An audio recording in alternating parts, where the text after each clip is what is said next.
നമുക്ക് റഹീമിൻ്റെ കൂടെ കയറി കാണാൻ കഴിഞ്ഞു. കണ്ടപ്പോഴത്തേക്ക് റഹീമിനെ തിരിച്ചറിയുകയും കയ്യിൽ പിടിക്കുകയും ചെയ്തു. ഇത് പിടിച്ചു. മകൻ്റെ കാര്യമാണ് ചോദിക്കുന്നത്. അടുത്ത ഇദ്ദേഹത്തിൻ്റെ അളിയൻ്റെ വീട്ടിലാണ് ഉള്ളത് എന്ന് പറഞ്ഞു. റിക്കവർ ചെയ്ത് വരും, വരാനുള്ള പ്രതീക്ഷ. ഇല്ലില്ല, അങ്ങനെ ഒരു വിഷയം അതിനെക്കുറിച്ച് സൂചന പോലും കൊടുത്തിട്ടില്ല.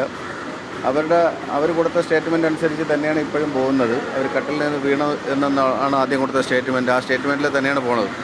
അതിന് അവർ റിക്കവർ ചെയ്ത് വരും, കുഴപ്പമില്ല. അവർ റിക്കവറായി വരും. സംസാരിക്കുന്ന വ്യക്തമായി തിരിഞ്ഞില്ലെങ്കിൽ പോലും മനസ്സിലാക്കാൻ പറ്റും. നമ്മൾ ശ്രദ്ധിച്ചു കഴിഞ്ഞാൽ മനസ്സിലാക്കും. അത് റഹീമിനെ മനസ്സിലാവുന്നുണ്ട്. റഹീം അതിന് മറുപടിയും കൊടുക്കുന്നുണ്ട്. അഫാനെ പറ്റി വല്ലതും ചോദിച്ചു? അഫാനെ പറ്റി ചോദിച്ചു. മറ്റേ ഏറ്റവും കൂടുതൽ ഇളയ കുട്ടിയെക്കുറിച്ചാണ് ചോദിക്കുന്നത്. ഇല്ല, അങ്ങനെ അറിയിച്ചിട്ടില്ല. അങ്ങനെ അറിയിച്ചിട്ടില്ല. ഇപ്പോൾ അവരുടെ സഹോദരൻ്റെ വീട്ടിലാണ് ഉള്ളതായിട്ടാണ് അറിയിച്ചിട്ടുള്ളത്. അത് തന്നെയാണ് വിശ്വസിച്ചിരിക്കുന്നത്. ചോദിക്കുന്നുണ്ട് അവർ. അപ്പോൾ ICUവിലായതുകൊണ്ടാണ് ഇങ്ങോട്ട് കയറ്റി വിടാത്തത് എന്നുള്ള രീതിയിലാണ് പോകുന്നത്. അങ്ങനെ തന്നെയാണ് പോകേണ്ടത്.